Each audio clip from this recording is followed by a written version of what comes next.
Маржанды қолдауға келдім. Көңіл түспесінші деп осында. Жарайсыз. Қашқарға айтамын. Қош келдіңіз, жайғасыңыз. Гүл шоқтарымен келген. Шолпанның бұрынғы үміткерін шақырып алған сияқты болып көрініп отыр маған. Шолпанға үміткер келмей жүр екен ғой, оказывается, күнігі стористарының барлығы осы Ғалымжан кісімен. Кезде ашық-шашық дедім, ал менікі тек қана кальция юбка болғанмен үстім барлығы полный жабық болған. Үміткерлер кейінеген енді үміткерлермен бірге қосып, қайсының үміткері күштірек деген сияқты сайыстар басталып. Мен неге 2 апта бойы көрінген жерде жылап қалып быт-жыт болып жүрдім. Расул білесіздер, иә, біздің 4-ші балапанымыз. Енді біздің енді практикамызда, өміріміздегі ең үлкен сабағымызда бар ғой. Мысалы, кішкентай балаларды кішкене бұзылыс болса, біз уже бірден байқаймыз ше. Неге десең, өзіңнің басыңнан сол нәрсе өтті да. Кішкене Расул десем, атына қарамайды да, иә. Эмоция жоқ кішкене. Содан жүрегім ауырып, бір дәрігерге апардым. Сөйтіп оған енді ағымнан жарылып бәрін айттым ғой невропатологқа. Мен 1-ші балама осылай диагноз қойған деп. Онда өзіңізде түсініп тұрсыз ғой дейді ғой. Айта алмаймын, ол жердегі сезімді бар ғой.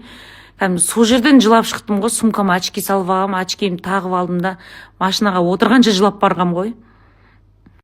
Ал сонымен менде кәдімгідей депрессия басталды. Құдай, неге сонша мен баламен сынап жатырсың деп.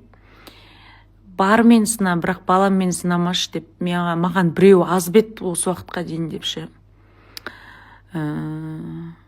Иә, бұлай бір көзбе қараған кезде, әйтеуір дені сау, 12 мүшесі аман, жүгіріп жүр, өз қолымен тамақ жейді. Әйтеуір ана ДЦП балаларды аналары не деген батыр төсекте оралып жатса да бағып атыр ғой, Аллаға шүкірмін ғой, мен күпірлік етпейін дейсің да.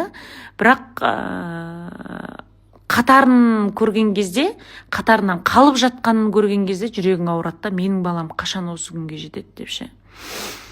Сөйтіп, енді 2 болды ма деп мен қатты жүрегім ауырды. Сенесіздер ма? Содан бәрібір енді бізде мына әйел деген, ана деген жүректердің сорлысы ғой.